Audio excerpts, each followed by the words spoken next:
Hello guys! Hello! Gemini! Welcome dito sa aking channel, Kapalaran 888 Gemini. Alamin natin kung anong messages, vibration, gabay energy para sa lahat. This is weekly general reading. I hope na makuha mo yung energy, Gemini. So, tingnan natin.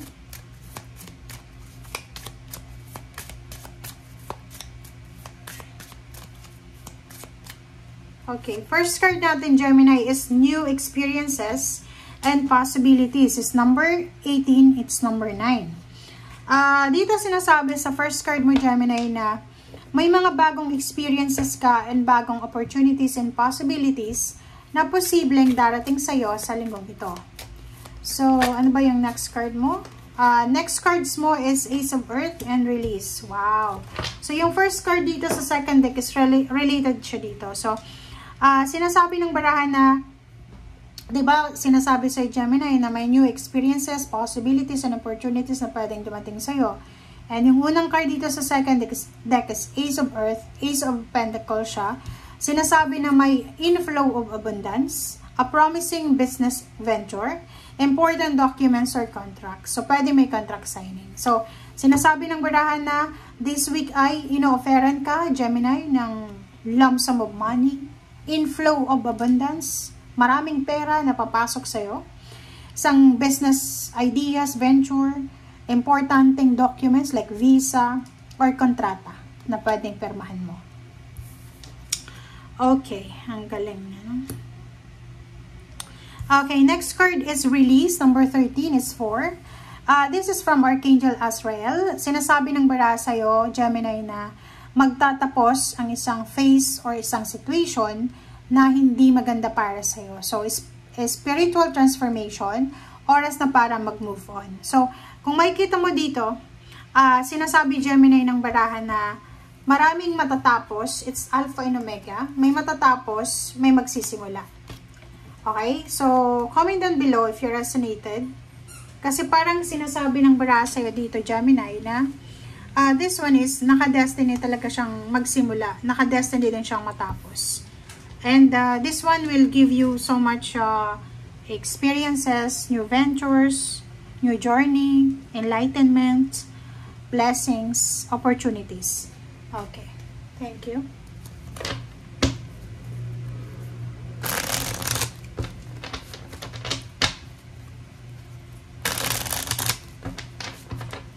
Okay, tingnan natin kung ano yung third deck mo. Okay, first two cards natin is posibleng isang Gemini ang sobrang excited sa ngayon.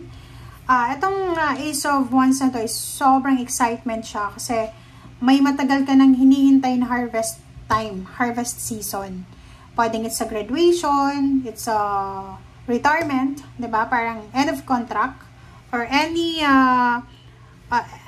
completion siya. It's a karmic completion, karmic endings, karmic new beginnings na pwedeng magdala sa'yo ng satisfaction. So, etong first two cards na to is parang sinasabi na matagal mo yan na sinakripisyo. Ang tagal mong trinabaho yan para makuha yung success na yan. Okay. So, dito, sinasabi ng bara sa'yo na may iba sa'yo dito, Gemini, na posibleng nangihinayang kayo sa ngayon. Hindi ko alam kung bakit nangihinayang ka kasi parang wala kang freedom sa ngayon. Are you in a relationship? Ano bang relationship ang meron ka? Nakakasakal ba yan? Basta nakikita ko sa'yo dito, nangihinayang ka kasi gusto mo ng freedom. Nangihinayang ka kasi wala yung freedom na hinahanap mo or minamanifest mo. Wow! So, nakikita ko sa'yo dito, if you're working, or kung ano man yung ginagawa mo sa ngayon, mag-iingat ka. Mag-iingat ka sa ginagawa mo ngayon. Especially kung business yan with someone else, diba? Parang ganun. Kasi, posibleng i-betray ka ng ka-business partner mo, lalo na kung ang ka-business partner mo is fire sign, Leo, Aries, Sagittarius, or pwedeng earth signs, Virgo, Capricorn, and Taurus. Doon, mag-iingat ka. Okay. So, dito sinasabi ng baraha, huwag tayong masyadong magmadali, Gemini, sa direksyon na gusto nating tahakin. Kailangan mo daw maging mapasensya. Kailangan mo daw ng pagtsatsaga, paghihintay, pagpapasensya. Kailangan mo daw na dagdagan pa. Kung sobrang patient ka na sa ngayon, kailangan mo pang dagdagan yung pasensya na yan. Okay, nakikita ko sa iyo dito, Gemini, na isang kapamilya ang posibleng nanakit sa iyo. Pwedeng intentional na sinaktan ka or hindi naman intentional. Pwedeng criticism na nasaktan ka. Ang posibleng makakaharap mo sa linggong ito na pwedeng maayos yung pamilya. So, merong reconciliation, merong family gatherings na pwedeng magbigay or magdala sa inyo ng reconciliation or ng pag-asa or ng change or kung ano pa man.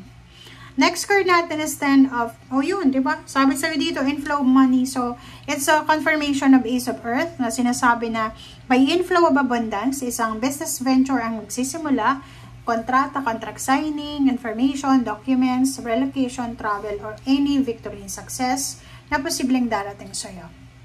Okay, yung iba din ng Gemini dito, pwedeng literal na magta-travel ka, literal na lilipat ka ng bahay, literal na lilipat ka ng tirahan, or literal na talagang magsisimula ka ng journey sa ngayon. Pwedeng nakapag-desisyon siya na mag-travel nang walang destination ba. Okay, so King of Cups. And, wow. So, nakikita ko sa iyo dito, Gemini, na you are at peace sa past mo. So, no more regrets, no more fear, no more worries, no more resentments, no more grudges, no more hard feelings sa past mo. So, pwedeng naka-recover ka na sa mga past pain and heartaches mo.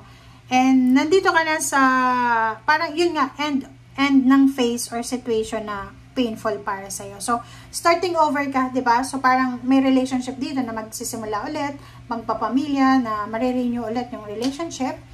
And, nakikita ko na isa ito sa mga matatagal mo nang pinagpipray, isa sa mga matatagal mo nang wini-wish na sana maibigay sa'yo yung emotional fulfillment, emotional peace and harmony, pero andito ka na. Andito ka na sa sitwasyon na to. And at the same time, hindi lang emotional balance ang makukuha mo, kundi financial balance. So, maraming pamilya ang magkakaayos, maraming pamilya ang magkakapatawaran, maraming pamilya ang magtutulungan. Okay? Meron ditong pamilya na siguro nahihirapan siya sa sobrang dami ng kanyang obligasyon, na posibleng siya ay makatanggap ng tulong. Okay? Next is Four of Swords. Sinasabi ng barasa yun na meron ditong Gemini na siguro 4 decades na siyang nagiging breadwinner ng family. Siguro 4 years na siyang nahihirapan sa mga obligations niya, duties and responsibilities. Ang posibleng medyo mababawasan yung mga obligations na to. Kasi may isang tao na dito na posibleng tutulong sa kanya. Meron ditong isang tao na pwedeng aakuin niya yung ibang obligation dito sa 10 of Wands. Kaya medyo makakapagpahinga na siya and medyo maayos na yung emotion niya. Okay? Thank you guys for watching. Bye!